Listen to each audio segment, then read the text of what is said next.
Hannah Wynne here from Rothley Law, and I am delighted today to be joined by Clare Chappell, who is an employment lawyer. And Claire and I have just been chatting completely randomly, I think, to a certain extent, about things that bother us from our respective work areas, and actually realizing there's probably quite a lot of crossover.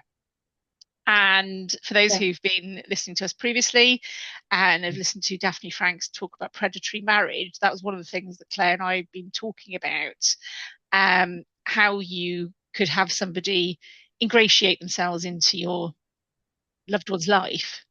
Um, is there a way of perhaps protecting against that without it being a sort of friendship, having it on a more formal employment structure?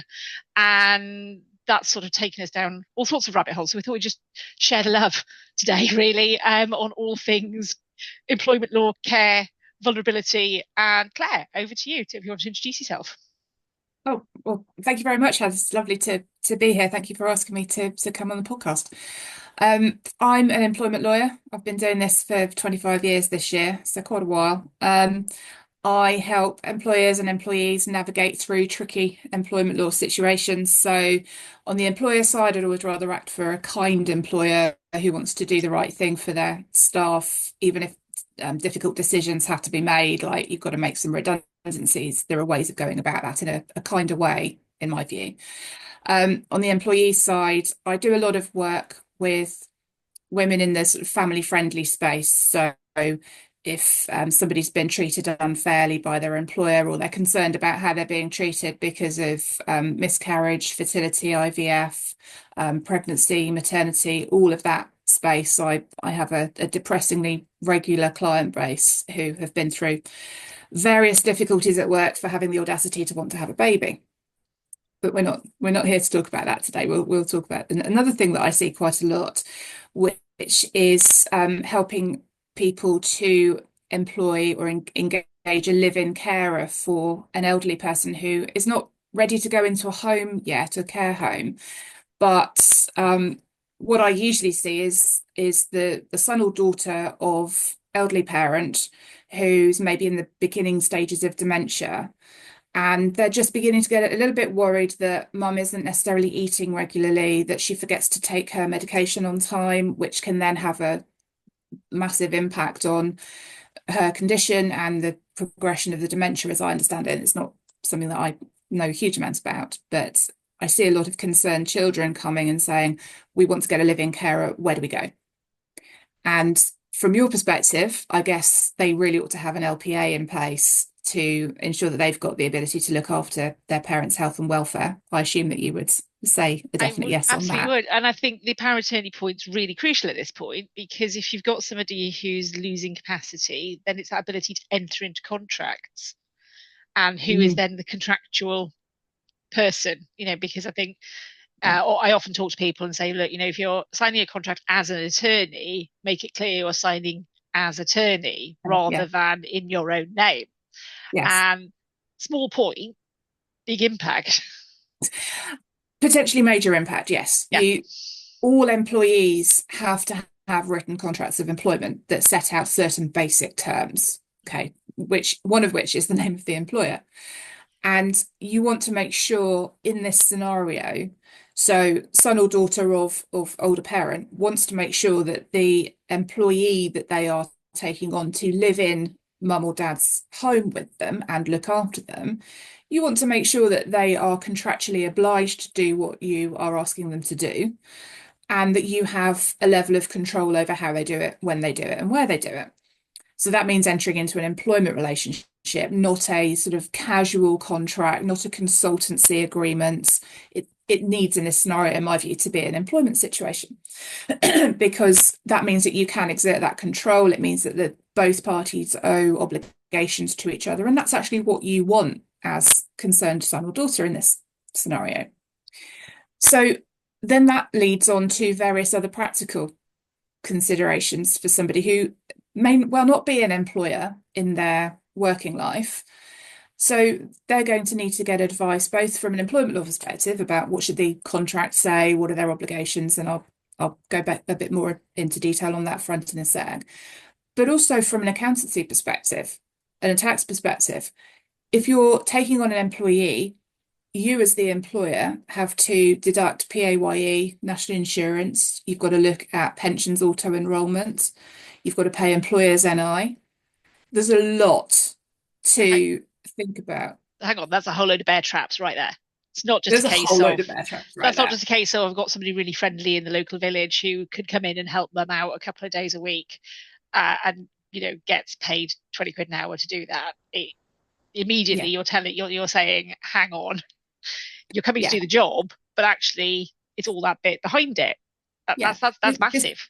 yeah, this is not just the gardener that does the rounds around the village and gets paid 20 quid an hour by all of the older people that he goes and helps in their garden. That's not an employee. That is a contractor, an independent business that is doing a service for mum, dad, and their neighbours. Okay. That's a very different scenario than somebody living in the home or being there for the majority of the time and having a caring responsibility towards mum or dad to, like I said before, do things like make sure they're taking their meds on time, ensure they're eating and drinking healthily, ensure they go out for a walk around the village every day. This isn't just somebody popping in and helping them. This is you would want to make sure that the gardener is just there gardening, that they're not taking on additional responsibility. And I'm not sure a gardener's usually qualified for giving meds. You might need somebody with some sort of nursing experience for this role. We can come on to recruitment as well, actually, because just to go back on the tax PAYE and all of that, you're going to need a team around you. You're going to need an employment lawyer like me. You're going to need an accountant. And not everybody has either of those on tap. If you're not already running your business, this is not something that is familiar. And it's really important to put a little bit of a business hat on when you're thinking about getting a carer in for your parent. You want somebody in there to look after them. And the best way of making sure that you get somebody in there who is qualified, who has whatever insurances they need, who has that caring ethos. Some people will use an agency that will send carers in at the sort of demarcated times of day. And that can work fine. That can be brilliant. What I think I would rather concentrate on today is the more one-to-one arrangement where you are creating a bespoke arrangement, taking on an employee to live in with mum or dad and to take care of them as their companion, their helper, their carer, whatever you want to call it. And all of those have been used. Um, that's not the kind of thing that you would be talking to an agency about. They're a commercial arrangement and they're fine and they provide great care and that can work really, really well. What we're talking about here is a live-in scenario where you have somebody living in the home with you, looking after you. And Okay. and, and that's a big thing, isn't it? To invite a stranger into your life to Yeah, come in, and because nobody wants care, nobody wants to feel vulnerable, nobody wants to feel that they can't be independent, and it's a big step for people yeah, to give that up, and it's a yeah, concern. And when we see it with sort of family members who are scattered around the country, yeah, and there's worry about mum, being on her own and not being able to help, and we talk about sandwich generation caring being a big thing at the moment, and yeah, it's largely women fall into that category who've yeah, got the child, got the children, got aging parents, and also trying to hold on a career. Um, yeah. There's a you know, lot. there's an awful There's a lot. lot. And it's important to you've got to be respectful of this is a very difficult conversation to have with your parent to say, look, mum, you've been diagnosed with dementia. We're concerned about your welfare, and I've got the LPA and everything, and and there are people out there that are good at helping advocate around those conversations, in fact. And I've got a really good contact for that close to me, actually, by the way, which we can talk about another time. But that's a really difficult conversation to have. But it all comes from a good place, and I think it's important to bear in mind that it is a difficult conversation when you're starting to think about getting a home help in living carer in for your parents. It's it can be quite difficult for them to either accept that they need help or that you're looking after their best interest by foisting this person upon them.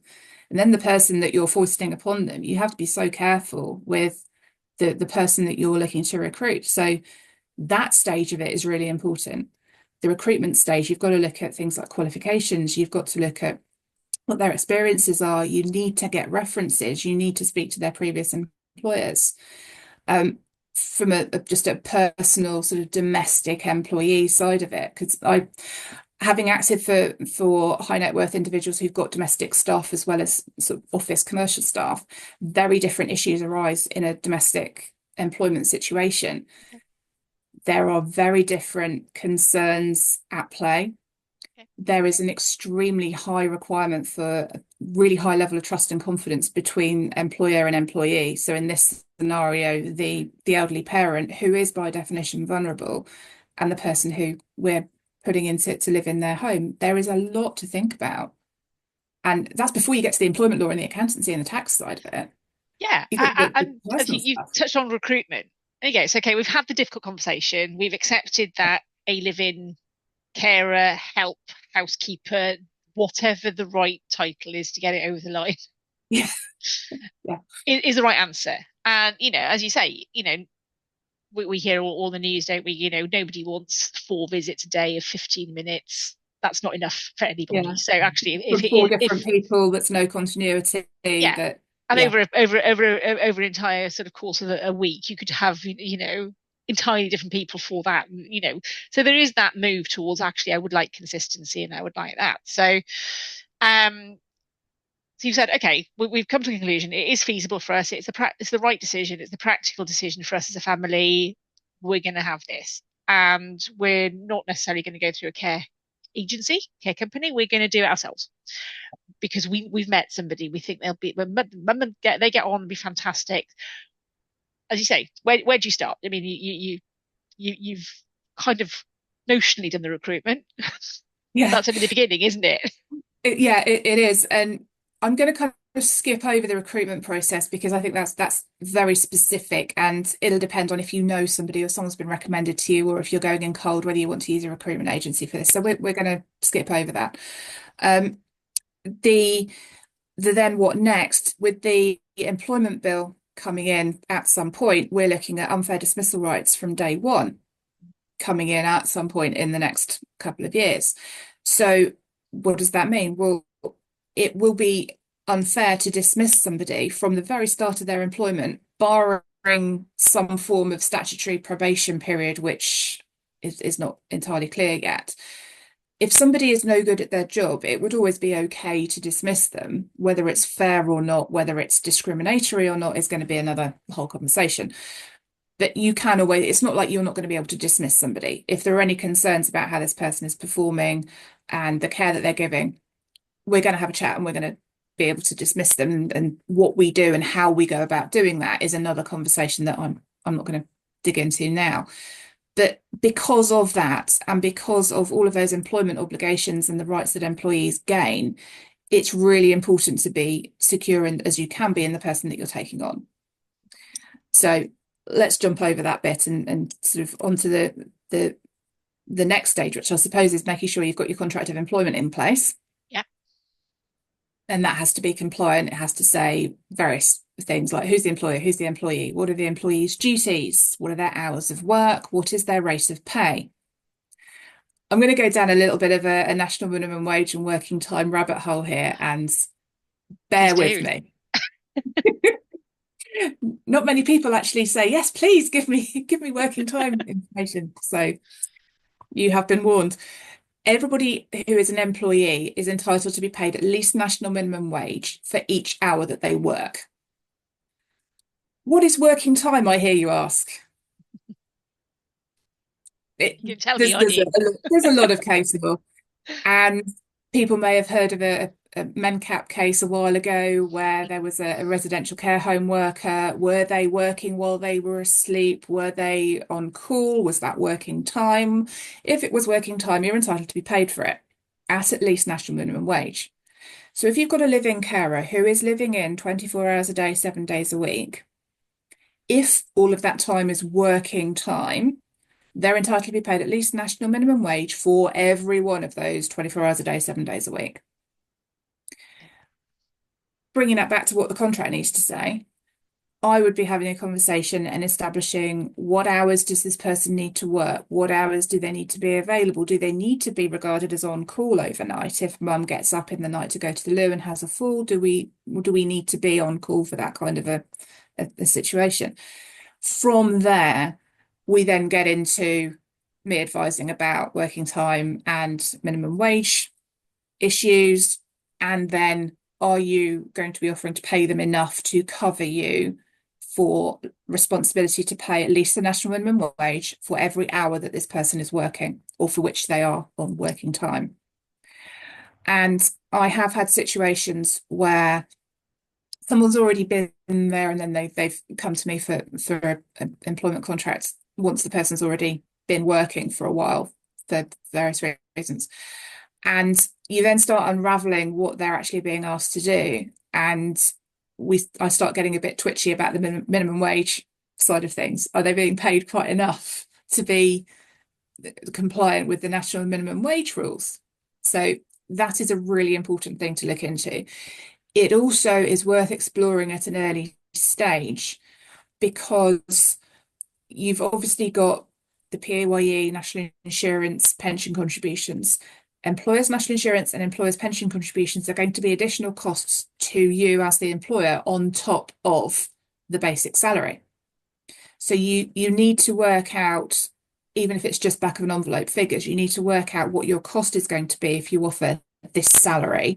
Can you afford that? Can mum afford that on an ongoing basis? So you should be costing things out and comparing it to an agency rate before you sort of commit too far, I would suggest. And the costings is not really something that I can help with. It's the compliance side of it that I look at. Which is fair because I suppose, and then, okay, so you got your national minimum wage. Where do the pension contributions start kicking in? And Yeah, exactly. So I I would always suggest you're paying a carer who you want to do a really good job and who you want to genuinely care for mum. You want to be paying them a decent amount of money, not just national minimum wage. You probably want somebody who is fairly experienced and would fairly expect a higher salary than minimum wage. Because this person is going to be living in, there is a provision under national minimum wage for what's called an accommodation offset, where you can essentially charge or reduce the national minimum wage entitlement by an amount to take account of the fact that you're giving this person accommodation. okay, I'm not going to do amounts because they would only ever be current at where we're talking now, yeah, and they do change every year. So it's just to keep an eye out for that, which means that you can pay out slightly less than national minimum wage because you're allowed to charge a certain amount for the person living in your home. okay, Then you need to think about the practicalities. Bills, are we making them pay for some heating? We're making them pay towards the Wi-Fi costs and the telephone line and all of that kind of stuff. There's a lot of kind of coming and going on the money. The accommodation side of things and the living in, as well as an employment contract that sets out all of this, what are they being paid, what hours are they working? You should also have a service occupancy agreement. And this is as close as I ever get to property law.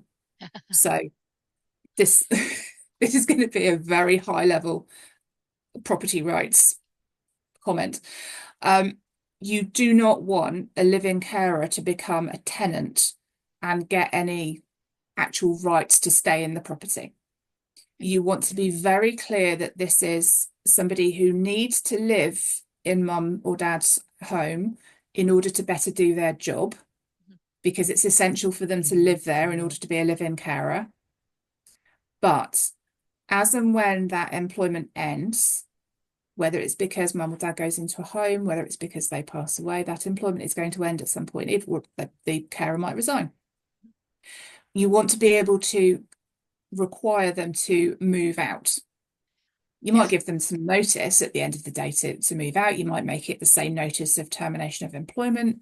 You might take a different view at the time, but you want to be able to require that person, the carer, to move out at the end of their employment, however that happens.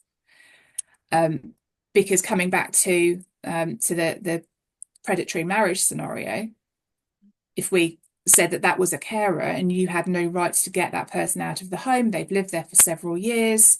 Maybe they start saying, well, actually, I've got the right to stay here now until I die as the person's tenant, and I don't have to pay any rent because I've never paid any rent before because I was caring for them.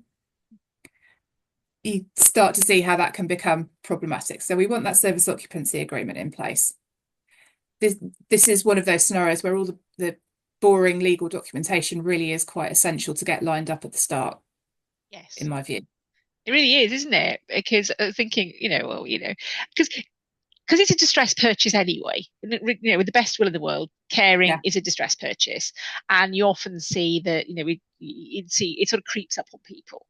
It's yeah, oh, I can manage, or I just need a bit of help. I need to, I need somebody coming in, to have a bit of cleaning or a bit of gardening or whatever, and then suddenly it escalates into something much more significant. yeah, And but it can be quite hard to see when it's escalated to something significant, when it's yeah, just gently increasing the number of hours somebody's coming around to do things. And there's probably scope creep if you've got yeah, somebody who's just pottering in and helping out and doing a bit more and doing a bit more and doing a bit more. So I think your yeah, point about getting those legal documents in place is really hugely. I mean, we would say that with lawyers, uh, but yeah. actually, it sounds blindingly It obvious now really you is. say it. Yeah, because this is not a housekeeper. This is not a gardener. Yeah, Like you talk about scope creep, the housekeeper may well have said, "Oh, hang on a minute, you haven't taken your pills this morning, and you've got a note here that says you're supposed to take them at 11 o'clock this morning, and now it's 12. yeah, Shouldn't you have taken your pills?" yeah. And you can see how because the housekeeper cares about Mm, the mum or dad, you can see how that could come into it. But then you start getting into, are they now a carer just because they've reminded her to take her meds? yeah. Query. When it gets to the point of needing live-in care, that's yes another step forward. And I'm not sure that necessarily a housekeeper who is cleaning, cooking, doing housekeepy things is going to segue into being a carer. It's not necessarily to say they won't. But there I is a distinction, I suppose, isn't there? Like a housekeeper is is keeping the yeah, house. A yeah. It's carer not is looking after the medically person. caring. Yeah. So I think it's important to, and it's all very emotional as well because it's your mum, it's your dad, and you're worrying about them and how they're coping with life, and they are perhaps not so willing to listen to you need a bit of extra help around the house now, mum, kind of conversations. No, I've run this house for 50 years. Don't tell me, it can be quite a difficult emotional conversation to have. So we kind of left that behind, didn't we? We're kind of, but that is another example of why it's really important to have those conversations because jump 3 steps forward, you need to have your legal ducks in a row because we are all interested in caring for this person who needs a bit of extra help now. That's what we're doing, and we need the tools in place to be able to do that to the best of our ability to make sure that they are as looked after as we can get them. And you can't unpick law and emotion and, sort of back to 101 law degree. It's law and morality. And, I think 102 is law and emotion. This is a really emotive area. And, it's that space and it's that space of like, what does care look like? We can discuss that till the cows come home, but actually defining it is going to be super important.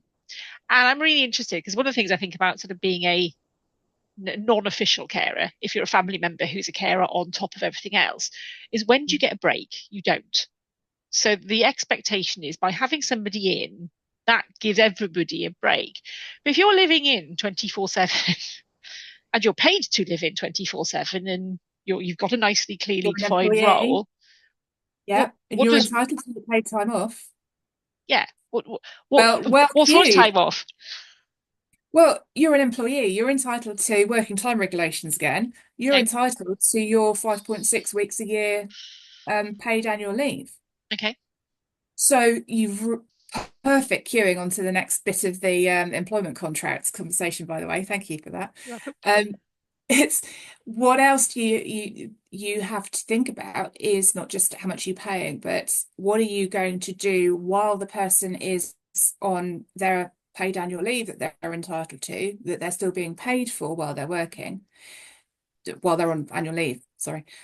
So how do you practically manage that as the person with power of attorney who is looking after mum or dad? Do you have them to stay with you for a week whilst the carer goes on holiday? Do you go and stay with them whilst the carer goes on holiday? What do they go into respite care home while the carer goes on holiday? How do you do this? On a practical level, I think you've got to be organised with the carer. You've got to make sure that you're getting a decent amount of notice of when they intend to go on holiday, because they're entitled to a break. They're doing a really, really hard job, and they're entitled to their break. And you need to be, as an employer, you need to be mindful of accommodating that and making sure that they take their entitlement to paid annual leave. Now, 5.6 weeks is a bit of a funny number, isn't it? That's 4 weeks plus statutory bank holidays. Yeah. But carers are often working on a bank holiday. Yeah. They won't just take the day off because it's bank holiday. They're a live-in carer. They're also probably working on a weekend as well as during the week. So you've got to think about the routine of when they're working, when they're on breaks, when they're on annual leave. What are you doing to cover that gap? Do you have somebody that comes in? Do you use an agency just on those days to plug the gap? What do you do? Is that the day that mum comes around to your house for supper? What's the plan? So you need to kind of work that out. And that's part of the when do we want them to work? What do we want them to do? What are we going to pay them for it? That's all part of that conversation. Or it should be. You shouldn't forget that person's going to be able to take holiday. On which I remember having a conversation on LinkedIn that I think I mentioned to you, where somebody was having issues. They had money granted by the council for carers to come in, but the money didn't go so far as to pay for annual leave for those carers. So she was left without any care while the carer was on holiday. Oh. So this is in the sort of private employment of a living carer scenario. This is something that's really important to budget for, or at least come up with a practical solution. Are you going to have mum staying with you? Are you going to stay with mum while the carer's away? What breaks during the day? You're allowed daily rest breaks of 11 hours between working time. You're entitled to weekly rest of at least a day, or fortnightly rest of at least 2 days, Okay. broadly. So the concept of a live-in carer 24/7, one person, is just not feasible, is it? Not really. It's one of those grey areas where the reality is that the people that do the job, it's more than a job to them. They are more than happy to nip in, even though if it's their day off, they're more than happy to nip in at medication taking time. That's in my experience. So we're not talking about people that are necessarily clocking off because it's 5 o'clock. That's just not how their mindset works. And that's a wonderful, wonderful thing to be. It complicates things in terms of your employment liabilities, your working time compliance, your minimum wage compliance. And coming back to the pay point, if this is a person who is that kind of mindset that they will go in and pop in and just they're having a day off, but they'll go and check that mum's taking meds and that she's eating a lunch, then isn't it kind of go without saying that they should be paid more than the bare minimum for doing that because they're actually going above and beyond? That's a diplomatic question, perhaps, that we should avoid. It's Safe to just vocational, isn't put it? it out But there. That's the word. It is a vocation. Yeah. yeah, but it is that point, and I think the grey area, as often so many of these things are, it is very grey, isn't it? Where you've got that sort of, oh, I'll just do a bit more, I'll help a bit more, and and it's let's be honest, it's a vocation I couldn't do, to be completely honest at this point. No, I couldn't either, but hats off to those that do because it's just a wonderful thing to do. It's a wonderful thing to do, but it's finding that, like as is everything in fight, it's finding that balance, isn't it, between how do we structure, scaffold a package that works for everybody For everybody, yeah. against actually there are a large number of traps you can inadvertently fall into. Yeah. Um, Yeah. and more than I'd even sort of contemplated. Which just goes to show, why having a conversation with somebody who knows what they're talking about is really helpful. Well, yeah, I mean, historically, employment law has been one of those areas where people have thought, oh, that's really easy. Anybody can do that. It's like, no, no, there's actually quite a lot that can go wrong. There's a lot of bear traps for the unwary. Yeah. And when we're talking about the live-in carer scenario, which is as we talked about, a very emotional distress purchase, it's incredibly personal. You've got somebody that's coming in to do personal care for your loved one. And that's a really difficult choice to make in the first place. And there's so many decisions that have to be made around it. And it can be easy, I think, to forget the detail and the what if it goes wrong. With employment contracts, me trying to say to a business, would you like me to draft you some new employment contracts and update them for you? They're like, oh, that sounds really boring. I don't really feel like I need to spend money on that at the moment. I'll do it if I need to. Yeah. And of course, when you need to is when something has gone wrong. Yeah. And that's when you needed the document to be in place to say what you would have wanted it to say, but which, because something has gone wrong, it's now no longer possible for you to actually negotiate to get that document how you would like it to be. Age It's, old planning versus crisis management. yeah, prevention is better than cure. Yeah. 99 times out of 100 with employment stuff, prevention is better than cure. Yeah. And getting your documents in place, your employment contract, your service occupancy agreement, as well as clear understandings of what everybody's expecting, And actually, you really essential. you're an employer, and you're not a Yeah, large corporate employer. You are a person who is employing, and if you have never employed people before, you might think it's quite easy. It's not, as we as we yeah, know, and no. you know, as you definitely know. So I actually that sort of the number of people you might need to get this right and structured is quite a Yeah, large number. So as you say, yeah, you might need a property lawyer, employment lawyer, accountant to do your tax returns, yeah. somebody to set up, pensions. Yeah, you need Yeah. so you need your private client lawyer to get your LPA in place Yep. so that you can validly um Claire on behalf of Claire's mum is the employer, Yep. for instance. You need the private client lawyer to do the LPA. You need the employment lawyer to do the employment contract. The employment lawyer needs input from the private client lawyer as well as from your accountant. So you need an accountant on team as well. Mm-hmm. You might need a pensions advisor, although your accountant can probably help with just the basic government sort of default pension that you can Okay. pay into and do that. So you may need an IFA as well as an accountant or a pensions advisor.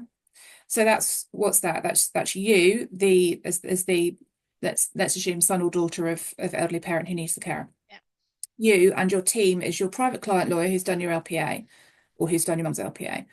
Um, then your employment lawyer and your accountant, maybe somebody on pensions.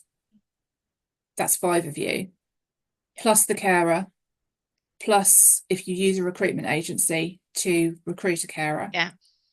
plus your parent who is at the centre of all of this. That's 8 people. That's 8 people. That's a full-time job. That's a full-time job, yeah. Yeah. But getting good people on side at the outset, getting a good employment contract in place, getting decent accountants that will help you with your payroll, that will tell you, I need you to provide me with this information at this point in order to know how much PAYE we're going to do. A Yeah. lot of taxes is automatic once you've got it set up. But if you've got a great accountant, they will be incredibly helpful. I know this from going into consultancy last year. I've had to do all of this and get my own Yeah. accountant, who, by the way, are brilliant. So I so much sell the value of having a good accountant on your team. Yeah. But if you have a good team around you who can support you, oh, I've just thought of a ninth, an elder care consultant that can help advocate for everybody and facilitate those conversations. Yep. That's 9. Get the right team around you and they can help you make what is a potentially very emotional distress purchase bumpy period of time. They can make it easier. I'm not going to say we can make it easy because I'm not sure it's easy to None of this is go easy. through with it. Because by definition, this is a Yeah. very tricky situation to navigate, right? But having a good team around you who are all experts in their own little parts of our Venn diagram or our circle of what's going on here around the person that needs care, I think that makes a massive difference. And I think that's a great note to sort of end it and go, look, understand this is complicated. There's a lot going on. There's a lot to Yeah. do, and getting your team together is going to make it so much better. So Clare Chappell, thank you so much for coming on. And I Oh, know, you're welcome. employment issues, we know where to find you. So Thank you very thank much. you very much. Yeah. It's been a pleasure. Oh, thank you so much. Really enjoyed it. Thanks, Ed.